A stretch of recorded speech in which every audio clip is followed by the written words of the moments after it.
जय हिंद, वंदे मातरम। जय हिंद मैम।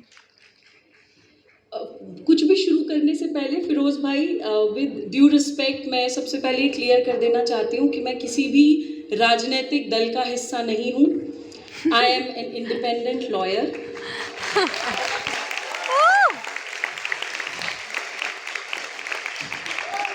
अपने गुरुदेव आदरणीय के.एन. गोविंदाचार्य जी के मार्गदर्शन में मैं ओके फिरोज भाई, मैं माफ़ी चाहूँगा इंटरफेयर करने की। यहाँ पर मेरे नाम के आगे प्रोफेसर लिखा है। बहुत बहुत शुक्रिया मुझे उपाधि देने के लिए। मैं ना डॉक्टर हूँ ना प्रोफेसर हूँ। I am a simple common Indian.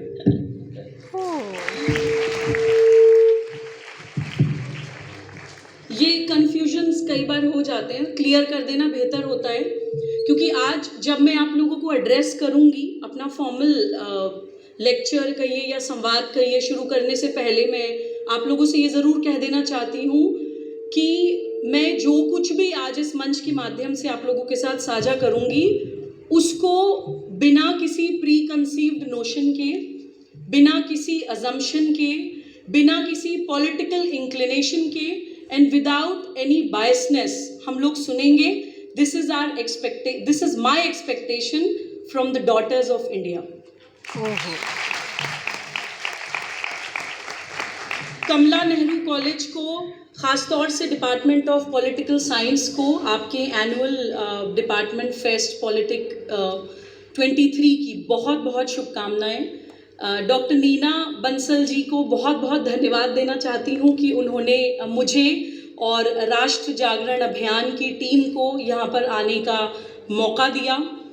हमारे गुरुदेव के माध्यम से, उनके मार्गदर्शन में, जिनका नाम मैं अभी ले रही थी, आदरणीय के.एन. गोविंदाचार्य जी, उनकी गाइडेंस में हम लोग राष्ट्र जागरण अभियान नाम से एक नेशनलिस्ट मूवमेंट पर काम कर रहे हैं और भारत से जुड़े जितने भी महत्वपूर्ण मुद्दे होते हैं उन पे हम लोग अवेयरनेस करते हैं, इसलिए अभियान का नाम राष्ट्र जागरण अभियान है। उसी के सिलसिले में हम लोग कॉलेजेस, यूनिवर्सिटी, इंस्टीट्यूट्स जाते हैं, तो बहुत बहुत सौभाग्य है कि इतने इम्पॉर्टेंट सब्जेक्ट को शेयर करने के लिए हमारी टीम को यहाँ इनवाइट किया गया, दैट टू एक ऑल विमेन कॉलेज में, क्योंकि जब मैं आगे जो कुछ भी बोलूँगी आप लोग सुनेंगे तो आपको लगेगा कि वाकई भारत की बेटियों के साथ, भारत के संविधान के होते हुए एक स्वतंत्र भारत में इस तरह की चीज़ें हो सकती हैं। मैं आपको रियल लाइफ एग्जाम्पल्स बताऊंगी, क्योंकि जब हम लोग प्रवास करते हैं, ट्रैवल करते हैं थ्रू आउट इंडिया, तो ऐसी चीज़ें देखने को मिलती हैं कि अपनी आंखें खुल जाती हैं। मैंने वकालत करी, थ्योरी में तो वकील कोई नहीं बनता है, वकालत करी, फिर जब कोर्ट्स में भी प्रैक्टिस करी, तो इतने साल वकालत करने के बाद भी वो चीज़ें नहीं देखी थी और समझी थी जो चीज़ें राष्ट्र जागरण अभियान में भारत घूमने के बाद हम लोगों को दिखाई और समझ आई हैं। तो वो आप सब बच्चों के साथ, सभी बहनों के साथ, सभी दोस्तों के साथ आज शेयर करके यहाँ से जाऊँगी। जब हम बात करते हैं यूनिफॉर्म सिविल कोड यानी कि समान नागरिक संहिता, तो हम बात करते हैं एक कॉमन, एक यूनिफॉर्म सिविल लॉज की। अब बिल्कुल लेमैन की तरह बोलती हूँ कि अगर किसी व्यक्ति को पता ही ना हो कि सिविल लॉ में क्या क्या आता है, तो हमें एक बेसिक मोटा डिफरेंस पता होना चाहिए। क्रिमिनल लॉ मतलब कोई बहुत बड़ा अपराध, आपने समाज के प्रति ही कोई अपराध कर दिया, आपने स्टेट के अगेंस्ट कोई क्राइम कर दिया। और सिविल लॉ मतलब किसी इंडिविजुअल के अगेंस्ट आपसे कुछ गलत हो गया है जिसको आप कॉम्पनसेट कर सकते हैं। अगर आपको कोई कोर्ट ऑफ लॉ पनिशमेंट देगी तो वो इतना बड़ा अपराध नहीं माना जाता है, ये माना जाता है कि आपसे कोई गलती हुई, उसको कॉम्पनसेशन जो भी कोर्ट तय करेगी वो आप देंगे तो आप निकल जाएंगे। सिविल लॉ में FIR लॉज नहीं होती है। क्रिमिनल लॉ में आप किसी भी पुलिस स्टेशन में जाइए कि भाई मेरे साथ ये अपराध हुआ है, ये ऑफेंस हुआ है, ये क्राइम हुआ है, तो तुरंत FIR लॉज हो जाती है। ये हमें समझना पड़ेगा। ये बेसिक डिफरेंस FIR लॉज ना होने का इतना इंपॉर्टेंट क्यों है, क्योंकि आगे जब मैं एग्जांपल्स बताऊंगी, आज देश की स्थिति वो है कि बहुत जगह सिविल लॉज के नाम पर, in the garb of civil laws, under the garb of civil laws, बहुत सारे बड़े बड़े अपराध भारत की बच्चियों के साथ हो रहे हैं और उन बच्चियों को इतना भी अधिकार नहीं है कि वो जाके FIR लॉज करा दें, क्योंकि पुलिस स्टेशन जाती हैं तो तुरंत ये कहा जाता है कि ये तो सिविल मैटर है, ये हमारा ज्यूरिडिक्शन नहीं है। तो कोई भी अपराध जो IPC में आता है, इंडियन पीनल कोड, भारतीय दंड संहिता, उसमें 23 चैप्टर्स हैं, तकरीबन 511 सेक्शंस हैं कि ये अपराध है, इस अपराध की ये सज़ा है। कोई भी अपराध जो आईपीसी में कवर्ड है, अगर वो आपके साथ होता है तो तुरंत एफआईआर लॉन्च हो जाती है। उसके अलावा आपके साथ अगर कुछ सिविल कैटेगरी में कुछ बहुत बड़ा पाप भी हो जाता है तो आपके हक के लिए, आपकी सरपरस्ती के लिए, आपके प्रोटेक्शन के लिए एफआईआर भी लॉन्च नहीं होती है। अब सिविल लॉज में क्या क्या मैटर्स आते हैं? फैमिली लॉ सिविल लॉ में आती है। फैमिली लॉ में आ गई शादियाँ, अगर शादियाँ नहीं चली तो डिवोर्स, सेपरेशन, डिवोर्स या सेपरेशन हो तो मेंटेनेंस, एलिमनी, अगर कोई बच्चा है तो कस्टडी, गार्जियनशिप, अडॉप्शन या फिर प्रॉपर्टी से जुड़े मुद्दे, सक्सेशन, इनहेरिटेंस या फिर कॉन्ट्रैक्ट, ये सारी चीज़ें सिविल लॉज में आती हैं। और भी बहुत कुछ आते हैं, लेकिन समय की सीमा का ध्यान रखते हुए मैं आपको सिर्फ कुछ उदाहरण दे रही हूँ समझने के लिए। अब जो मेन डिस्प्यूट है, जब भी भारत सरकार या जब भी भारत का समाज यूनिफॉर्म सिविल कोड लाने की बात करता है तो एक बहुत बड़ा एक डिबेटेबल टॉपिक बन जाता है कि नहीं, ये नहीं होना चाहिए, this is wrong, this should not be done, bla bla bla. अब ये डिस्प्यूट जो होता है ये अधिकतर फैमिली लॉ में होता है। ये क्यों होता है, इसके कारण आपको इस पूरे वक्तव्य के बाद समझ आएंगे, लेकिन ये हमें जान लेना ज़रूरी है कि क्रिमिनल लॉ हमारे देश में एक है। अगर आपने कोई अपराध किया है जो आईपीसी द्वारा कवर होता है, चाहे आप किसी भी जाति के हों, किसी भी संप्रदाय के हों, किसी भी जेंडर के हों, वो धारा आपके ऊपर लगेगी। आप कोर्ट ऑफ लॉ में ट्रायल चलेगा, आप अगर दोषी पाए जाते हैं तो आपको वो सज़ा जेल में भोगनी पड़ेगी। लेकिन सिविल लॉ के अंडर हमारे देश में पर्सनल लॉज अलग अलग चल रही हैं। अब वो रिलीजन के नाम पे भी हैं। मुस्लिम पर्सनल लॉ अलग है, क्रिश्चियन पर्सनल लॉ अलग है, पारसी पर्सनल लॉ अलग है। इसी तरह से अलग अलग रिलीजन्स के नाम पे एटसेट्रा एटसेट्रा अलग अलग पर्सनल लॉज चल रही हैं। और ना ही सिर्फ रिलीजन, कुछ ट्राइबल एरियाज में भी अलग अलग सिविल लॉज चल रही हैं।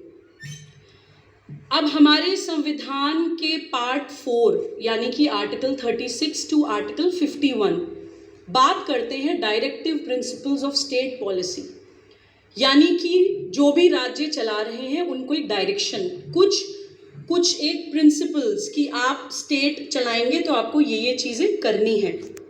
इन directive principles of state policy article 36 to 51 में एक आर्टिकल है 44 जो कैटेगोरिकली बात करता है यूनिफॉर्म सिविल कोड की। अब हमें ये सोचना पड़ेगा कि हमारे जो कॉन्स्टिट्यूशन मेकर्स थे, जिन्होंने ड्राफ्ट किया, उन्होंने ये चीज़ लिखी क्यों? कोई तो ज़रूरत महसूस हुई होगी जो उन्होंने स्पेसिफिकली एक आर्टिकल सोचा, उसके बाद लिखा। जब उन्होंने भारत की सभी समस्याओं को सोच के एक एग्जॉस्टिव एक कॉन्स्टिट्यूशन बनाया तो उन्होंने कुछ फोरसाइट भी थी उनके पास। उनको कुछ दिख रहा था कि आगे भविष्य में भारत को ये प्रॉब्लम्स होने वाली हैं, तो उन्होंने कुछ चीज़ें संविधान में पहले ही लिख दी थी कि आगे जाकर ये करिएगा। लेकिन आज दुर्भाग्यपूर्ण स्थिति ये है कि जो चीज़ें वो जो लिख गए वो तो फॉलो हो रहा है, वो भी टेढ़ा मेढ़ा हो रहा है, लेकिन जो लिख कर गए हैं कि ये करना चाहिए वो हम लोग लेटर इन स्पिरिट में फॉलो नहीं कर रहे हैं और उसमें एक बहुत ही लेथार्जिक एक एटीट्यूड अपना रहे हैं, उन चीज़ों को हम नहीं कर पा रहे हैं। जैसे फॉर एग्जाम्पल रिजर्वेशन उस समय के लिए रखा गया क्योंकि उस समय की परिस्थितियां थी कि कुछ लोगों के साथ, एक वर्ग के साथ जाति के आधार पर गलत व्यवहार होता था, छुआछूत का व्यवहार होता था, या फिर वो थोड़ा सा बैकवर्ड क्लास के होते थे, उनको पढ़ाई लिखाई की अपॉर्चुनिटीज़ इतनी नहीं मिलती थी, तो उनको एक रिजर्व कैटेगरी में डाल दिया कि कुछ सालों तक ये वर्ग रिजर्वेशन की कैटेगरी में आएगा ताकि वो पढ़ लिख कर एट पार विद अदर्स आ जाएं और उनके साथ किसी भी तरह का कोई मिसबिहेवियर या अब्यूज़ ना हो। कॉन्स्टिट्यूशन में तो ये कहा गया था कि कुछ सालों के बाद ये रिजर्वेशन ख़त्म कर दीजिएगा, लेकिन वो रिजर्वेशन आज तक भी चल रहा है क्योंकि कुछ लोग उस रिजर्वेशन को इस्तेमाल करके अब जातिगत पॉलिटिक्स, राजनीति करने की कोशिश करते हैं। तो उनके वेस्टेड इंटरेस्ट को सूट नहीं करता कि रिजर्वेशन खत्म हो और भारत का हर बच्चा इक्वली खड़ा हो, सबके पास इक्वल अपॉर्चुनिटीज़ हो। फिर एक शब्द आता है माइनॉरिटिज्म। भारत के संविधान में जिस वक्त देश का विभाजन हुआ, लड़ाई झगड़े हुए, हम सब लोग जानते हैं, मास रेप, मर्डर, स्लॉटर्स, कि भारत का विभाजन कोई आसान चीज़ नहीं है सुनने समझने के लिए या महसूस करने के लिए।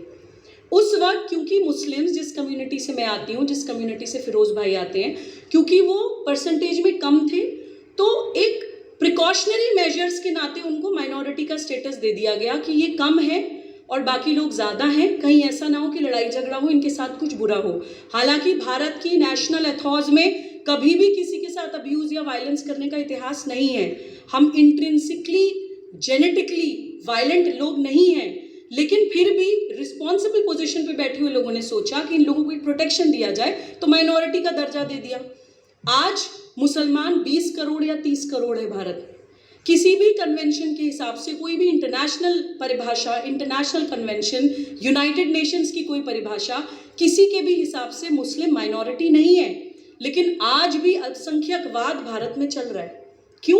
क्योंकि उस अल्पसंख्यकवाद को इस्तेमाल करके, माइनॉरिटिज्म को इस्तेमाल करके भी कुछ लोगों की दुकानें चल रही हैं, राजनीति चल रही है।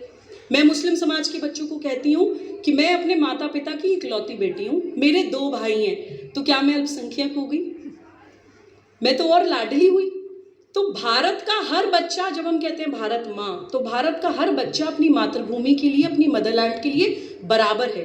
तो ये माइनॉरिटी मेजॉरिटी का भी कॉन्सेप्ट हमारे देश में खत्म होना चाहिए। एक सजेशन देकर गए थे कॉन्स्टिट्यूशन मेकर्स आर्टिकल 370। उस आर्टिकल 370 ने जम्मू एंड कश्मीर को एक स्पेशल स्टेटस दिया हुआ था कि भारत का कोई भी कानून जम्मू एंड कश्मीर में लागू नहीं होगा। हम लोग जब एक्ट्स, अगर यहाँ पे कुछ लॉ स्टूडेंट्स बैठे हों या कोई अपने दोस्तों के माध्यम से जानता हो, कोई भी एक्ट अगर पढ़ते हैं तो उसमें शुरू में लिखा होता है कि this will apply through out the territory of India accept Jammu and Kashmir. ये लिखा होता है हमारी एक्ट्स में। ये आर्टिकल 370 स्पेशल स्टेटस देता था JNK को। उस वक्त की परिस्थिति में जहां बहुत ज़्यादा वायलेंस है, चीज़ों को संभालना भारी पड़ रहा है, उस वक्त वो किया गया था। लेकिन कॉन्स्टिट्यूशन में ही लिखा गया था कि article 370 is a temporary, transitional and a special provision.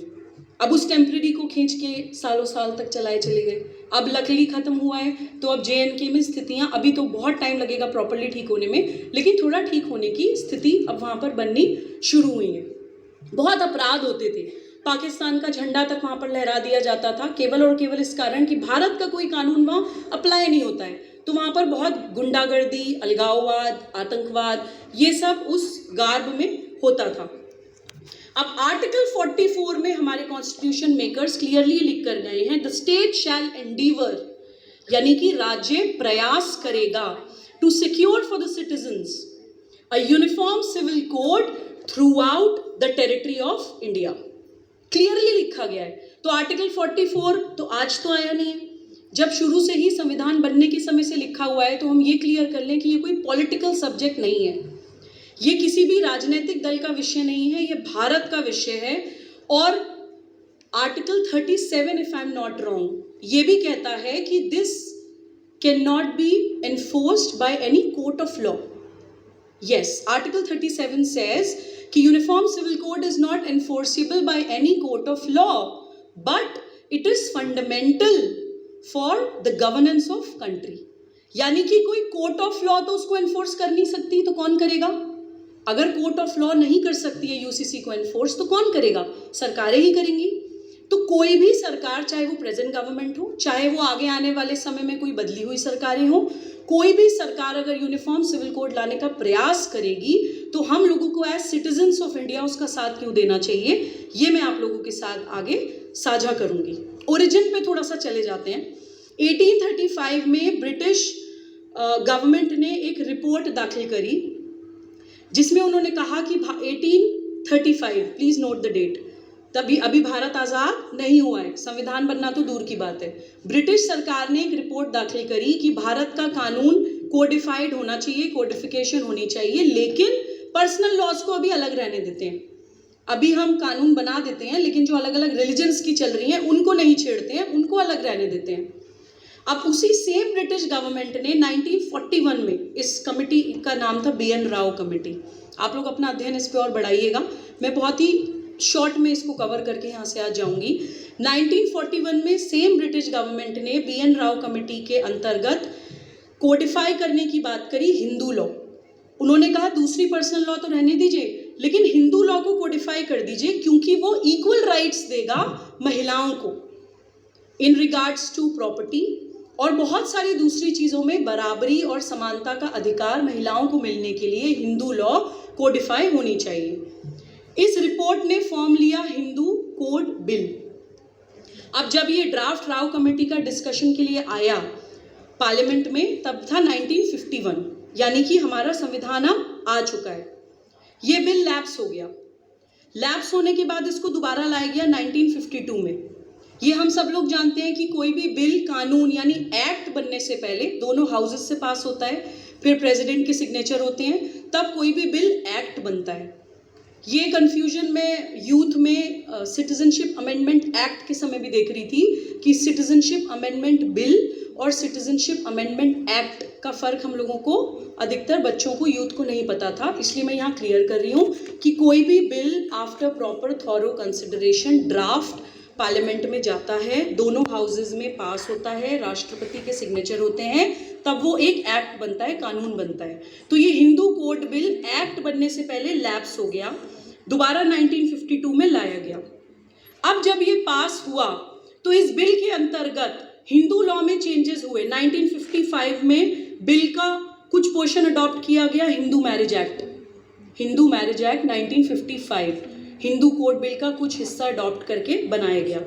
1956 में एक एक्ट बनी, हिंदू सक्सेशन एक्ट। ये एक बहुत बड़ा रिफॉर्म था भारत की महिलाओं के लिए कि उनको ग्रेटर प्रॉपर्टी राइट्स मिले, उनको इक्वालिटी, बहुत सारी चीज़ें जहाँ पे उनके साथ भेदभाव होता था सक्सेशन में, इनहेरिटेंस में, वो उनको बराबरी के अधिकार मिले। बाद में आके ये हिंदू सक्सेशन एक्ट 1956 2005 में अमेंड भी हुआ, तब तो आई थिंक इक्वल राइट्स ही मिल गए। 1956 में ये आया Hindu minority and guardianship act.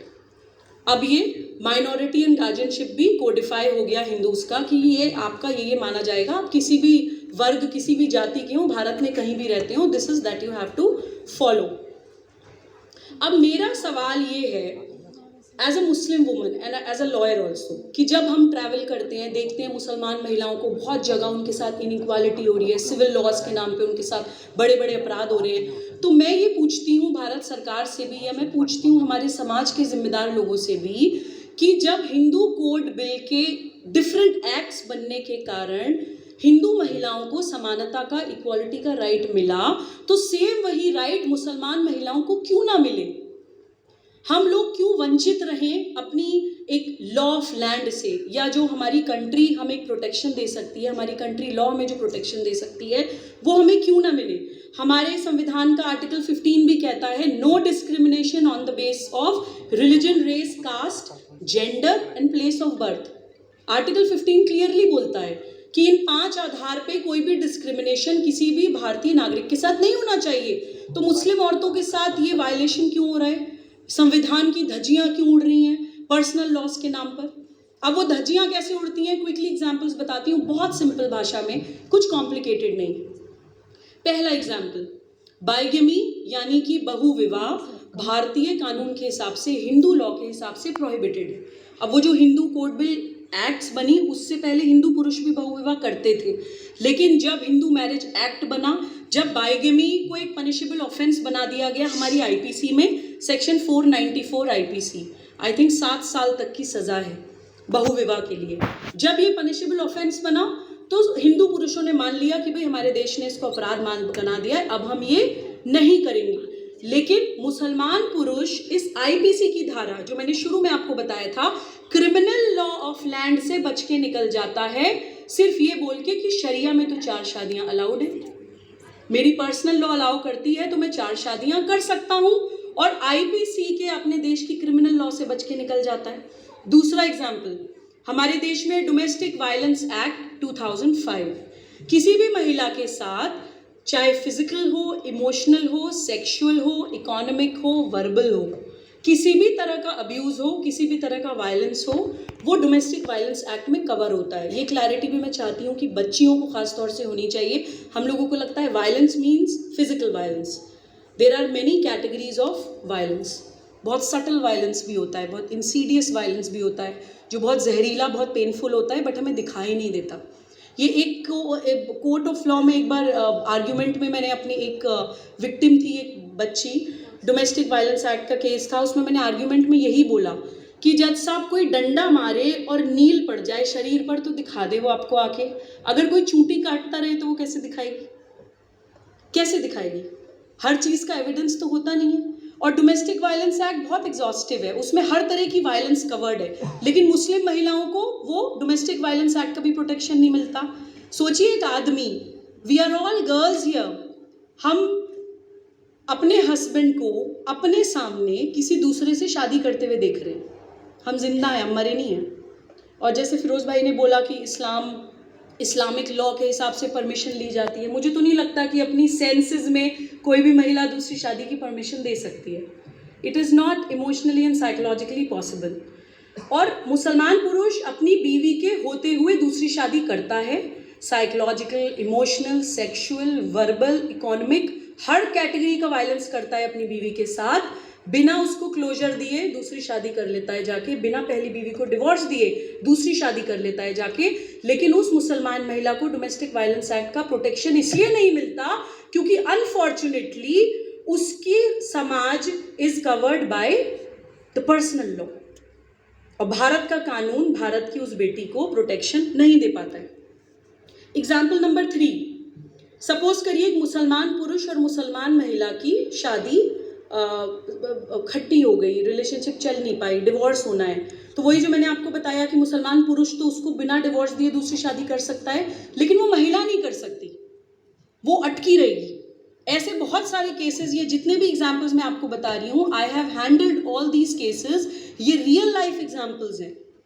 वो महिला दूसरी शादी नहीं कर सकती जब तक वो पुरुष उसको तलाक ना दे, और वो पुरुष अपनी ईगो को मेंटेन रखने के लिए उसको डिवोर्स नहीं देता। जा, जो करना है कर ले, क्या कर सकती है तू मेरा। पता है कि कोर्ट ऑफ लॉ उसको रिलीफ देगी नहीं, कि आप तो you are covered by sharia law, sharia court से मांगिए। शरिया कोर्ट में जाएगी तो शरिया कोर्ट कहेगी कि ये तो जायज़ है, तुम्हारे पति को इजाज़त है, वो 4 शादियां कर सकता है। वो बोलेगी कि जी मैं नहीं कर सकती, नहीं तुम नहीं कर सकती, जब तक वो तलाक नहीं देगा। तो इस तरह से these males they keep their wives hanging in between, उनको क्लोजर भी नहीं देते हैं।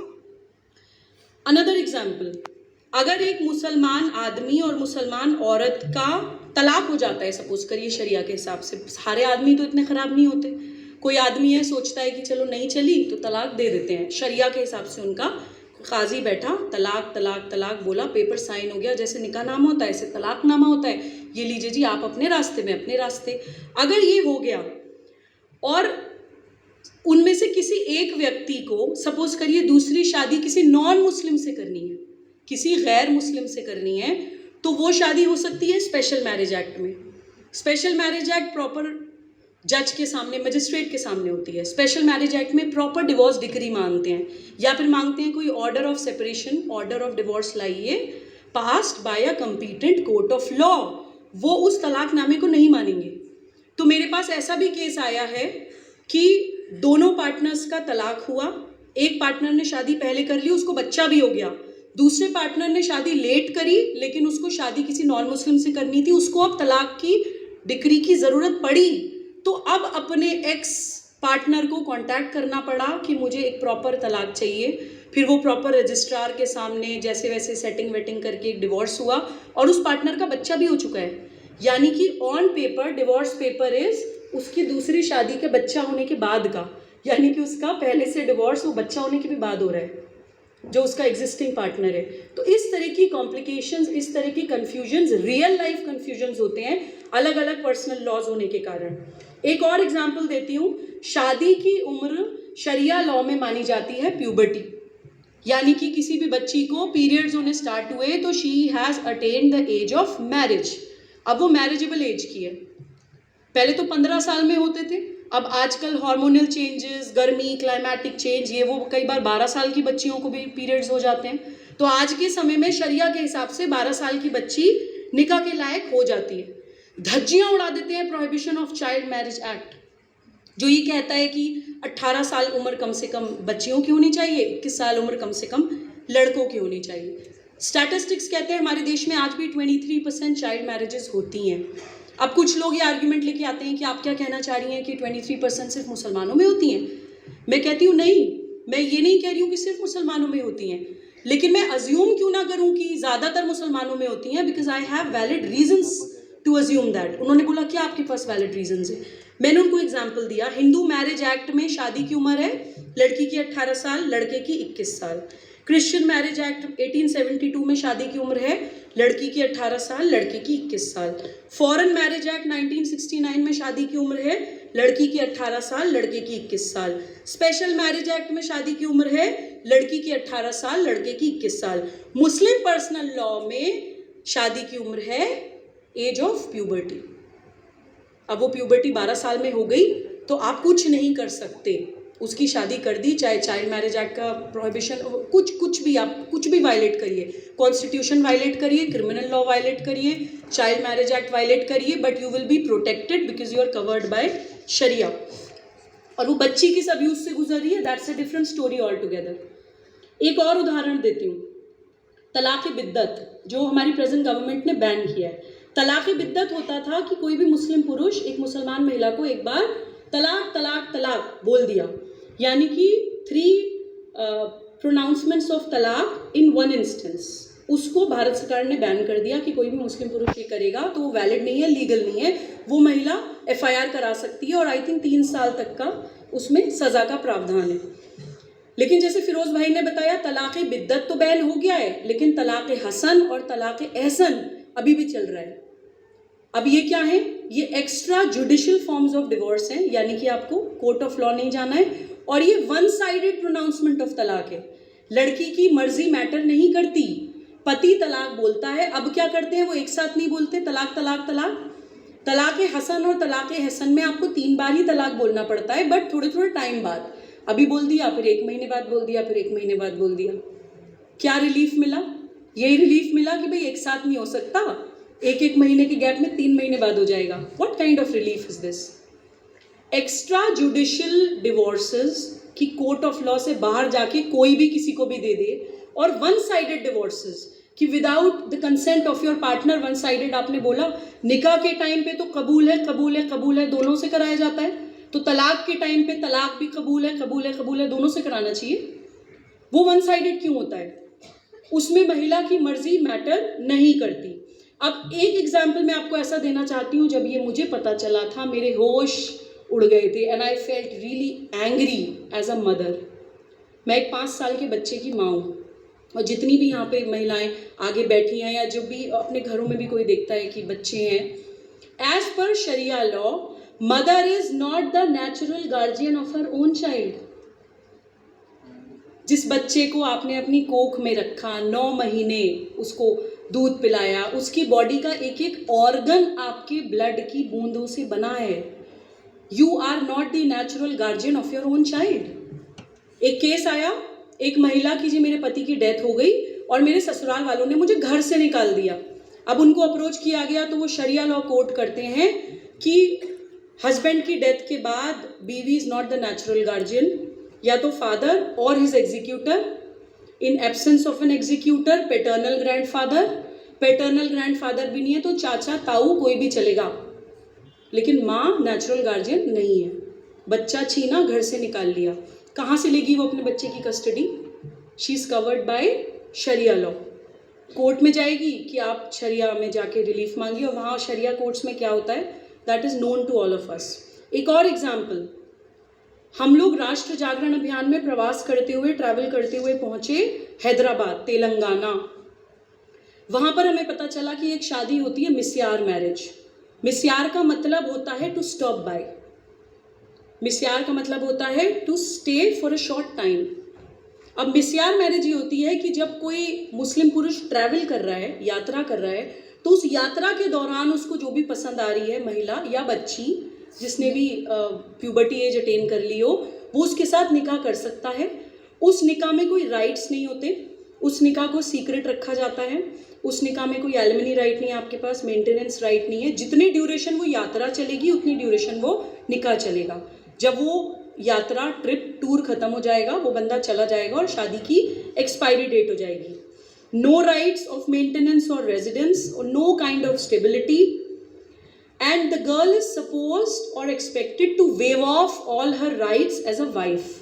अब यहाँ हम क्या कर रहे हैं, अब ये भी अगर कम था तो एक कहते हैं ना, उसको और ज़्यादा पेनफुल बनाने के लिए मिस्यार मैरिज, अरब से 70-70, 80-80 साल के बूढ़े शेख आते हैं और 12-12 साल की बच्चियों के साथ हैदराबाद में निकाह करते हैं।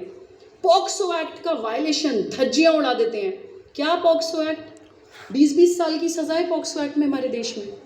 किसी माइनर के साथ सेक्सुअल वायलेंस करना या वायलेशन करना 20-20 साल की सज़ा है, लेकिन वो बच के चले जा रहे हैं क्योंकि they are protected by sharia law, तो मिसयार मैरिज कर रहे हैं।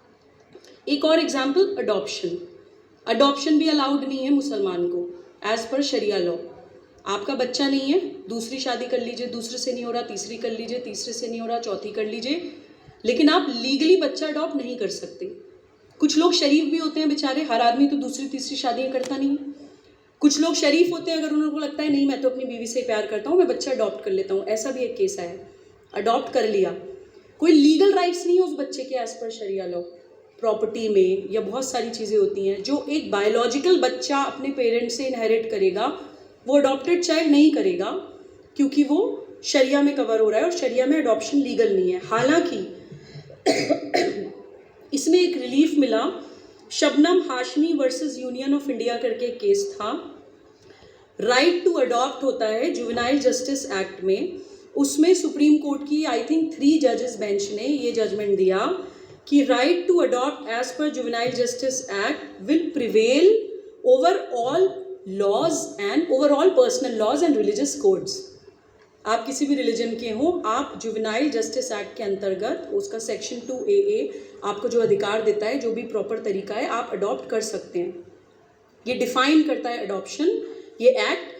एंड अडॉप्टिव पेरेंट्स और बच्चे को, चाइल्ड को या चिल्ड्रन को होते हैं all rights, privileges and responsibilities like a biological parent and child. तो ये रिलीफ सुप्रीम कोर्ट ने दिया। अच्छा, सुप्रीम कोर्ट के पास जब भी ऐसे केसेस जाते हैं, वो मतलब भरमार है मेरे पास ऐसे जजमेंट्स की। हर जजमेंट में जजमेंट देते टाइम, ऑर्डर देते टाइम सुप्रीम कोर्ट कहती है ये करिए till the time uniform civil code is not achieved. जब तक यूनिफॉर्म सिविल कोड नहीं आ जाती देश में, तब तक आप ये करिए। तो कोर्ट भी परेशान हो जाती है, इतने कन्फ्यूजन, इतने केसेस आते हैं। एक एग्जाम्पल और देती हूँ, बहुत ही पैथेटिक है। ये है हलाला। ये होता है कि अगर किसी पुरुष ने तलाक बोल दिया, तलाक बिद्दत या फिर तलाक हसन या एहसन, 1-1 महीने के गैप पे बोल दिया, छोड़ दिया बीवी को, लेकिन उसको बाद में गिल्टी फील हुआ या अपना उसका प्रेम उमड़ा कि नहीं मुझे तो तुम्हारे साथ ही रहना है, तो अब एक ही रास्ता है उसके पास कि उसकी बीवी पहले किसी और पुरुष के साथ शादी करेगी, और शादी सिर्फ ऑन पेपर्स नहीं, शादी निकाह करेगी, फिर कंस्यूमेट होगी शादी। वो she will have to make physical relations with another man, फिर तलाक होगा, तब दोबारा अपने पहले पति से निकाह हो सकता है। इस प्रैक्टिस को कहा जाता है हलाला। अब ये प्रैक्टिस में पूरे हलाला उद्योग चल रहे हैं। बहुत सारे फिरोज़ भाई, बहुत अनफॉर्चुनेट स्थिति है, बहुत सारे मौलवी मौलानाज मैंने खुद विटनेस किए हैं, they are taking 1 lakh rupees 2 lakh rupees to do हलाला, कि आप 1 लाख रुपए लेंगे। पूरे हलाला उद्योग, बिजनेस, हलाला इंडस्ट्री चल रही है। और बहुत सारे मौलवी ऐसे भी होते हैं जो निकाह करने के बाद पलट जाते हैं, पैसे भी ले लेते हैं, निकाह भी कर लेते हैं, कहते हैं मैं तो अब तलाक नहीं दूंगा, मैं तो इसी को अपनी वाइफ की तरह रखूंगा। और औरत का इसमें कोई से ही नहीं है। पहले भी तलाक देने वाला पुरुष, बाद में हलाला करने वाला भी पुरुष, बाद में अगर छोड़ दिया वो भी पुरुष, नहीं छोड़ा वो भी पुरुष। महिला, a woman is only used as a sexual commodity. आपका कोई राइट ही नहीं है, आपका कोई से ही नहीं है। तो ये इतने सारे एग्जाम्पल्स और भी बहुत हैं, लेकिन मैं और ज़्यादा एग्जाम्पल्स नहीं दूंगी to respect the time slot that we have. अब मुझे अपने बेटे को पिक करने भी जाना है स्कूल से, उसकी छुट्टी होती है। तो मैं यही कहना चाहती हूँ कि कुछ उदाहरण हैं, ऐसा हमारे भारत की बच्चियों के साथ हो रहा है। ऐसा तब हो रहा है जब हमारा संविधान पूरा प्रोटेक्शन देता है। ऐसा तब हो रहा है जब हम जेंडर जस्टिस की, जेंडर इक्वालिटी की बड़ी बड़ी बातें करते हैं। ऐसा तब हो रहा है जब बच्चियाँ चांद तक जा रही हैं। ऐसा तब हो रहा है जब बच्चियाँ हर फील्ड में अच्छा परफॉर्म कर रही हैं। लेकिन कुछ बच्चियाँ ऐसी हैं जिनको वो परफॉर्म करने के मंच तक पहुँचने का भी मौका नहीं मिलता है। उनके साथ इतना बड़ा अब्यूज़ हो रहा है। और मैं आपको एक बात और बताती हूँ, जब मैं जाके इंटरेक्ट करती हूँ फिरोज़ भाई, तो Muslim women are actually in for uniform civil code. जब आप उनको समझाते हैं तो वो खुश होती हैं, वो चाहती हैं कि हाँ बहु विवाह बैन हो, वो चाहती हैं कि हलाला बैन हो, वो चाहती हैं कि उनकी बच्चियाँ भी दूसरी बच्चियों की तरह स्कूल जाएं, पढ़े लिखें, डॉक्टर, इंजीनियर, साइंटिस्ट्स बने। महिलाएं चाहती हैं। लेकिन कभी भी यूनिफॉर्म सिविल कोड लाने की अगर बात होगी तो आप देखिएगा सड़कों पे प्रोटेस्ट शुरू हो जाते हैं, तो एक बवाल कि ये तो मुसलमानों के खिलाफ कुछ ले आए। किसी रिलीजन के खिलाफ तो ये है ही नहीं, सिर्फ मैल प्रैक्टिसेस और क्राइम्स जो आप कर रहे हैं in the garb of personal laws, सिर्फ उनके खिलाफ यूनिफॉर्म सिविल कोड है। और एब्सोल्यूट इक्वालिटी के लिए यूनिफॉर्म सिविल कोड है, जेंडर जस्टिस के लिए यूनिफॉर्म सिविल कोड है। ये जो लीगल प्लूरलिज्म है कि अलग अलग समाज में अलग अलग हो रहा है, मैंने सारे एग्जाम्पल आपको मुस्लिम समाज के इसलिए दिए क्योंकि मैं खुद एक मुस्लिम महिला हूँ।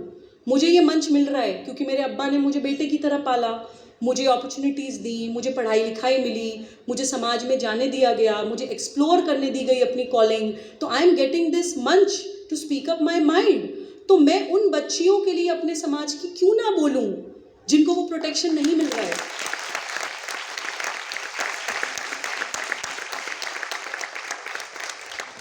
तो इस लीगल प्लूरलिज्म के कारण हमारी जो कोर्ट्स ऑफ लॉ हैं उन पे भी बहुत बर्डन है। जेंडर इनइक्वालिटी तो हो रही है, कॉन्स्टिट्यूशनल वायलेशन भी हो रहा है, क्राइम्स भी हो रहे हैं, जुडिशरी का बर्डन भी बढ़ रहा है, सब कुछ हो रहा है, लेकिन फिर भी यूनिफॉर्म सिविल कोड लाने में सरकारों को परेशानी होती है। क्यों?